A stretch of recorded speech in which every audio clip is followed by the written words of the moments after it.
More than 30 years ago, Chris Eubank Sr. and Nigel Benn lit a fire under British boxing. Their rivalry wasn't just about the belts, it was about pride, personality and punishment. This is to be a master of the noble art. Oh, what? Almost came out on her lap there, Jim. I think he was falling for that. That was big. Oh, what a shot. Two iconic wars that still live in the minds of British boxing fans today, with Eubank Sr. winning the first and the second being scored a draw. And because of that, it always seemed like there was unfinished business, with the trilogy fight never materialising. And now, decades later, their sons Chris Eubank Jr. and Conor Benn are set to pick off where their fathers left off. But this isn't a simple passing of the torch. This fight now is layered with legacy, controversy, and uncertainty. The original fight was scheduled in 2022 after Conor Benn's failed drugs test. Since then, questions have hovered over Benn's career and even the legitimacy of this matchup. Yet despite all that, this fight is back on and set for April 26th in a stadium fight. On the surface at first, this fight and rivalry just seems a bit artificial. I do think with the failed drug test from Benn, alongside him constantly going after Eubank Jr., Chris Eubank retaliating with that egg splat, it's now made this fight personal. And as much as it is bizarre, we could see a good fight. For Chris Eubank Jr., the once villain of British boxing, has in some ways become the good guy in this story. The naturally bigger man who's operated at middleweight and super middleweight, he has the experience, the better resume on paper, and the physical advantages going into this one. On the other side you have Conor Benn, a fighter who's operated at welterweight for most of his career, who's shown his raw power and aggression in the ring, alongside a growing skill set, proving he isn't just some brawler that he used to be. However, he is moving up 2 weight classes to try and make a statement. But how do these two actually match up? In this tactical overview, I'm going to look at the tactics that are likely to play out come fight night, how their styles could cause each other real problems in there. So on that note, let's get right into it.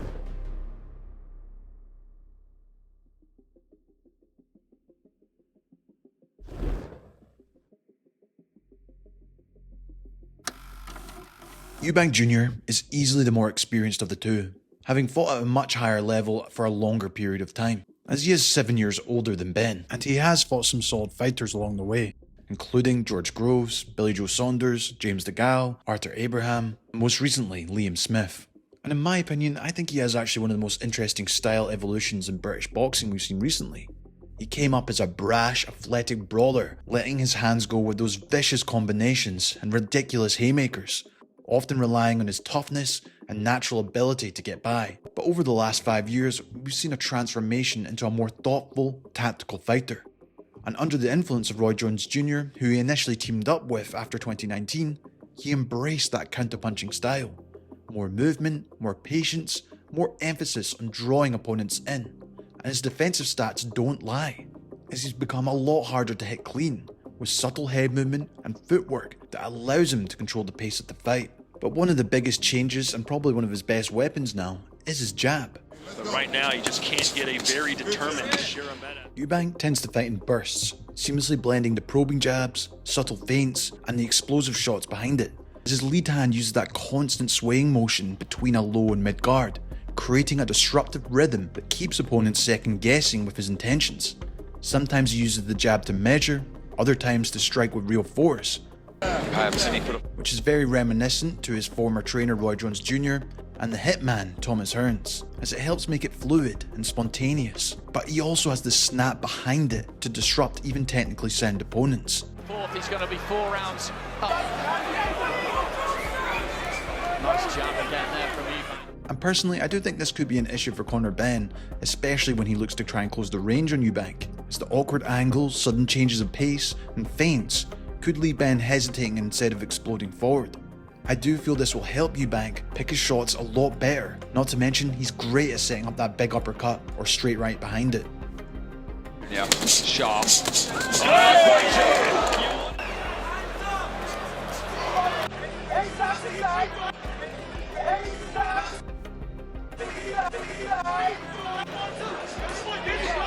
The corner. Let him too confident here. Oh, good shots. Personally, I feel if Eubank's able to establish his jab early and often, it could be one of the defining tools in this fight. Well, I've mentioned already, Eubank's taken up a more counterpunching style, a shift that's not just visual, but supported by the numbers. According to CompuBox, Eubank ranks among the most defensively effective fighters in the sport, with opponents only landing 4.2 power shots per round, while he sits at 7.2 for the fewest total punches landed per round, putting him on par with some of the best in the sport. But one of the defining traits of this Eubank is his willingness to drop his hands and bait opponents in, the fool's guard.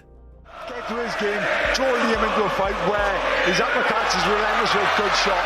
Good counter shot there! He invites pressure, draws out attacks, then punishes mistakes with often sharp check hooks, Never been halted. quick uppercuts, and his lateral footwork and subtle back and forth steps actually makes him quite hard to pin down at times, as he's constantly changing rhythm to keep his opponents guessing. And against a pressure fighter like Conor Benn, this defensive style could be a tactical advantage. Benn usually does want to come forward, jab hard and launch overhand rights, but if Eubank can make him reach, overextend or lunge in recklessly, he's got the tools to make him pay with clean counters. We've seen this before, as Benn can be explosive, but sometimes he gets greedy on the inside or closes the distance without full defensive responsibility. That's where, in my opinion, Eubank's timing and angles could create those big moments. But there's a risk. This low hand counter-focused approach is obviously a double-edged sword. While it allows Eubank to slip shots and counter with speed, it can also leave him open in between exchanges. Against more disciplined punchers, especially ones who disguise their attacks or punching combinations, you just need to watch his first fight with Liam Smith to see that happen. And Conor Benn, for all his aggression, has shown improved feinting, shot selection, head movement, and power behind his combinations. If Eubank's reactions are even half a beat off, or if he gets too relaxed with his hands down, Benn has the kind of explosiveness to land something big over the top and change the fight. So the question for me is, can Eubank's slick counters and range control hold up against Benn's relentless forward march? Or will he eventually get dragged into the firefight and forced to abandon the patient game? I'd be very surprised if Eubank comes out in this fight looking to fight like his old days, throwing in wild combinations and looking to land that one big uppercut. Instead, I feel like taking his time and picking his shots as he gets into the fight is definitely the way to go to win this one. Hey! Boy, that's gotta do it. Smith's right eye. Eubank chopping down with the right. Smith trying to stay out of the way. It's sweet for Chris Eubank Jr. Make no mistake.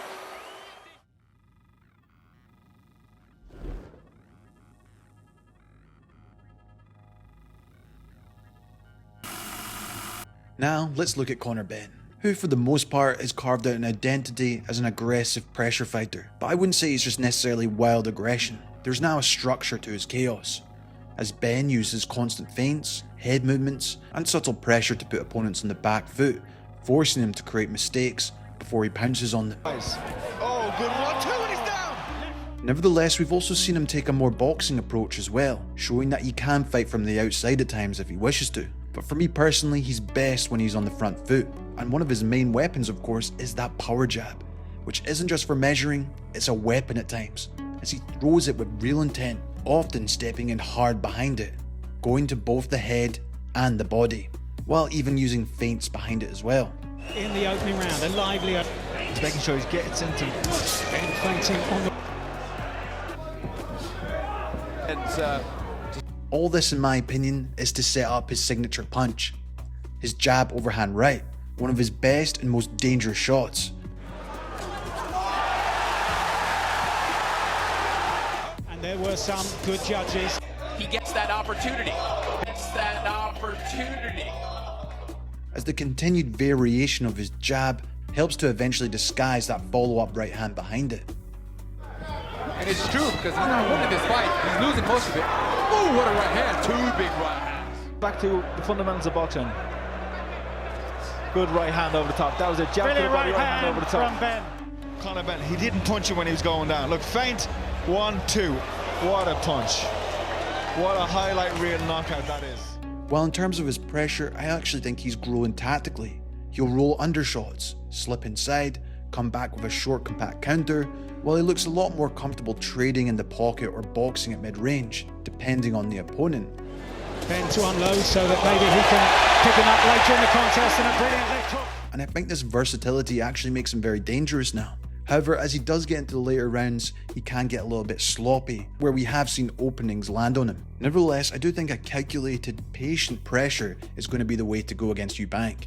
If Benn can close the distance intelligently, using head movement, rolls, feints, and targets the body, it really could create the opening for the bigger shots up top. There is the argument, should he use a strategy like George Groves or Billy Joe Saunders, who use movement and disruption for his rhythm, and try bring Eubank into a close-up war. I just can't see that happening now. I think he simply needs to try and set up this overhand right in this fight by staying consistent and not getting overly emotional trying to take him out, or at least hurt him to keep him honest. And while Eubank is slick with his low hand style now, leaving him open to those quick overhand rights and tight combinations in the pocket, I do feel that Benn does throw well in these positions as well, and especially with his improved head movement, he could just set up some nice counters himself. Personally, if Conor can just time his overhand right when Eubank drops his left or squares up, it could really change the fight, especially if he's able to push Eubank towards the ropes and corners, as he's proven to be ruthless in those exchanges. One of the big questions for me though is if Benn can even keep up this intensity for 10-12 rounds at the higher weight,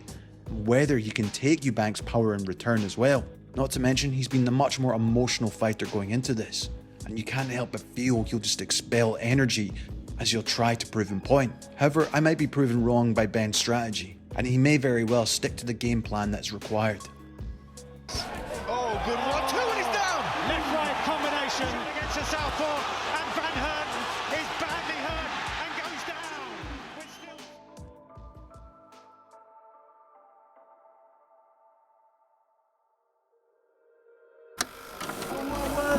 Yeah, we'll see.